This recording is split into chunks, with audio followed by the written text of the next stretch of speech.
Magandang araw mga batang kangkalu. Ngayon, pag-usapan natin ang pinakabagong survey sa Caloocan na talagang magpapagulat sa inyo. No? Ayon sa social weather stations, umi-score si Mayor Dale Gonzalo Along Malapitan sa mayoral race, habang sadsad naman ang kanyang katunggali si dating Senador Antonio Trillanes. Sa survey, 85% ng mga tinanong na sumusuporta kay Malapitan, samantalang 10% lamang ang kay Trillanes. Ano nga ba ang ibig sabihin nito para sa darating na halalan? Tara, alamin natin ngayon. Bakit mahalaga ang survey? Ang survey na ito ay isang malaking senyales kung sino ang may hawak ng puso ng mga batang kangkalu. Isinagawa ito ng social weather stations, isang kilalang organisasyon na matagal nang nagtatala ng opinyon ng publiko, kaya naman mapagkakatiwalaan ang mga numerong makikita natin dito. Sa susunod na mga minuto, tatalakayin natin ang buong detalye ng survey, kung bakit ganito ang resulta at kung ano ang posibleng mangyari sa halalan, kaya abangan nyo yan. No? Simulan natin sa breakdown ng survey. Ayon sa social weather stations, tinanong nila ang mga residente ng Caloocan kung sino ang iboboto nila kung ngayon na ang eleksyon.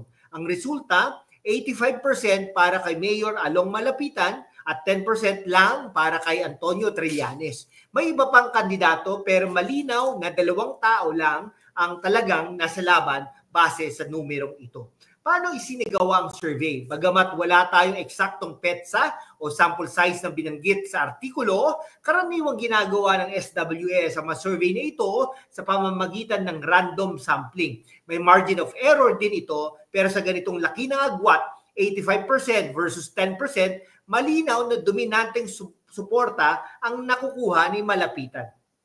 Paghahambing sa trust ratings. At hindi lang yan, nito lang Pebrero 2025, naglabas din ng SWS ng net trust ratings si Malapitan. Umalagwa sa positive 75, ibig sabihin mataas ang tiwala ng tao sa kanya. Si Trillanes naman lagpak sa negative 22. Kitang-kita ang contrast mga kaibigan. Ano ang sinasabi ng numerong ito? Ang 85% versus 10%, ay hindi basta-bastang numero mga kaibigan ko ha. Halos siyam na bawat 10 botante ng botong ng batang kangkalu ang gustong manatili si Malapitan sa pwesto. Samantala, isa lang sa 10 ang naniniwala kay Trillanes, napakalaking agwat niyan. Ngayon, bakit kaya ganito ang resulta mga kaibigan ko? Tingnan natin ang posibleng dahilan. Bakit nangunguna si Malapitan? Si Mayor Along Malapitan ay matagal nang nakaupo bilang alkalde ng Caloocan. First term pa lang pala. No, sa kanyang termino, maraming programa ang naipatupad like infrastructure projects, health services, at peace and order initiatives na malamang ay nagustuhan ng mga tao. Ang positive 75 net trust rating niya ay patunay na mataas ang kumpiyansa ng mga residente sa kanyang liderato. Bakit naman nahuhuli si Trillanes? Nako, alam niyo na, maraming DDS siguro dyan. No? Si Antonio Trillanes naman, kilala bilang senador at kritiko ng maraming administrasyon. At hindi maraming administrasyon, maraming tao. Kahit si Lenny Robredo ay tinitira niya. No? Si Bam Aquino tinitira niya. No? Sino pa ba matinitira niya? Mga Dutertes. Okay? Pero bakit kaya 10% lang ang suporta niya? Posibleng dahil sa kanyang kontrobersyal na nakaraan. Like sa mga issue sa mutiny, nung panahon ng kanyang serbisyo sa militar, o baka hindi pa siya nakapag-establish ng malakas na koneksyon sa Caloocan. No? Ang negative 22 trust rating niya ay nagpapakita rin ng maraming hindi pa kumbinsido sa kanya. Klima sa Caloocan, maraming factor din ang political na sitwasyon sa Caloocan. Kung masaya ang mga tao sa kasalukuyang pamahalaan, mas mahirap para sa isang challenger na makapasok. At mukhang iyon ang nakikita natin dito. No? Opinyon ng eksperto. Kung tatanungin ng mga political analyst, malamang sasabihin nila na ang survey na ito ay malaking advantage para kay Malapitan. Pero hindi pa tapos ang laban. May oras pa para magbago ang opinyon ng tao. So ano nga ba ang ibig sabihin nito para sa halalan?